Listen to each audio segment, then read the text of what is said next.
Welcome to Quarantine Kids Storytime.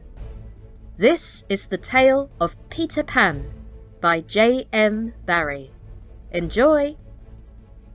Chapter 9. The Neverbird.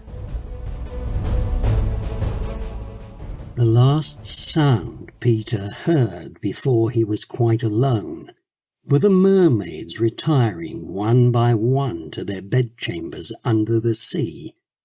He was too far away to hear their doors shut, but every door in the coral caves where they live rings a tiny bell when it opens or closes, as in all the nicest houses on the mainland, and he heard the bells. Steadily the waters rose till they were nibbling at his feet, and to pass the time until they made their final gulp, he watched the only thing on the lagoon. He thought it was a piece of floating paper, perhaps part of the kite, and wondered idly how long it would take to drift ashore. Presently he noticed as an odd thing that it was undoubtedly out upon the lagoon with some definite purpose, for it was fighting the tide and sometimes winning. And when it won, Peter, always sympathetic to the weaker side, could not help clapping. It was such a gallant piece of paper. It was not really a piece of paper. It was the Neverbird, making desperate efforts to reach Peter on the nest. By working her wings in a way she had learned since the nest fell into the water, she was able to some extent to guide her strange craft, but by the time Peter recognized her, she was very exhausted. She had come to save him, to give him her nest, though there were eggs in it. I rather wonder at the bird, for though he had been nice to her, he had also sometimes tormented her. I can suppose only that, like Mrs. Darling and the rest of them, she was melted because he had all his first teeth. She called out to him what she'd come for, and he called out to her what she was doing there, but of course neither of them understood the other's language. In fanciful stories people can talk to the birds freely, and I wish for the moment I could pretend that this were such a story and say that Peter replied intelligently to the Neverbird. But truth is best, and I want to tell you only what really happened. Well, not only could they not understand each other, but they forgot their manners. I want you to get into the nest, and then you can drift ashore. But I am too tired to bring it any nearer, so you must try to swim to it. Oh, what are you quacking about? Why don't you let the nest drift as usual? I want you. The bird said and repeated it all over. Then Peter tried, slow and distinct. What are you quacking about? The Neverbird became irritated. They have very short tempers. You dunderheaded little jay! Why don't you do as I tell you? Peter felt that she was calling him names, and at a venture he retorted hotly. So are you! Then, rather curiously, they both snapped out the same remark. Shut up!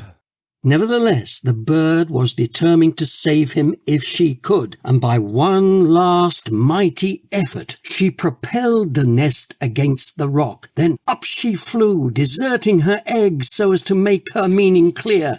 Then, at last, he understood, and clutched the nest, and waved his thanks to the bird as she fluttered overhead. It was not to receive his thanks, however, that she hung there in the sky. It was not even to watch him get into the nest. It was to see what he did with her eggs. There were 2 large white eggs, and Peter lifted them up and reflected. The bird covered her face with her wings so as not to see the last of them, but she could not help peeping between the feathers. I forget whether I have told you that there was a stave on the rock, driven into it by some buccaneers of long ago to mark the site of buried treasure. The children had discovered the glittering hoard, and when in a mischievous mood used to fling showers of Portuguese doubloons, diamonds, pearls, and pieces of 8 to the gulls, who pounced upon them for food, and then flew away, raging at the scurvy trick that had been played upon them. The stave was still there, and on it Starkey had hung his hat, a deep tarpaulin, watertight, with a broad brim. Peter put the eggs into this hat and set it on the lagoon. It floated beautifully. The Never-bird saw at once what he was up to, and screamed her admiration at him, and alas, Peter crowed his agreement with her.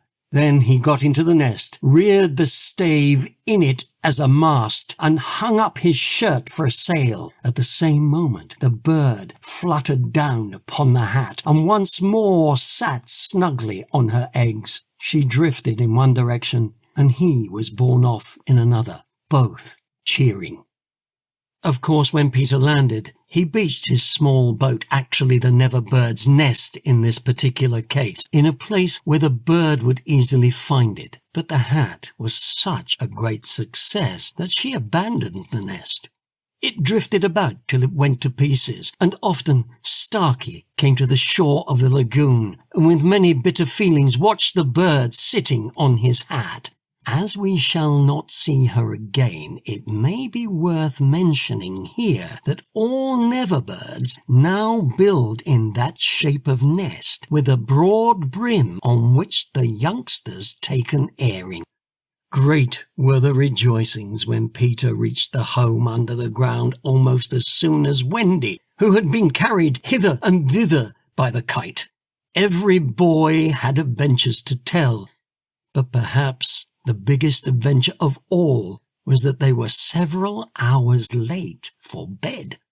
This so inflated them that they did various dodgy things to get staying up still longer, such as demanding bandages. But Wendy, though glorying in having them all home again, safe and sound, was scandalized by the lateness of the hour and cried, "To bed, to bed," in a voice that had to be obeyed. Next day, however, she was awfully tender and gave out bandages to every one, and they played till bedtime at limping about and carrying their arms in slings. That was Chapter 9 of Peter Pan by JM Barrie. Tune in next week to see how this lovely family setup will continue. The narrator was Sidney Kean, Peter Pan was Jimmy Dean, and the Neverland Bird was played by Christine Hepworth-James. If you are enjoying this tale and want to donate directly to Great Ormond Street Hospital, whom we are fundraising for, please do so via the Just Giving link in the description box. In his lifetime, JM Barrie donated his royalties from not only the book but the play version of Peter Pan to this wonderful charity. He did it to save his son, but not only that, he brought smiles to sick children every single day because of this tale, and we're trying to do the same. So please donate directly to them to keep those smiles going. Take care everybody, and see you next week. Stay safe out there. Bye bye!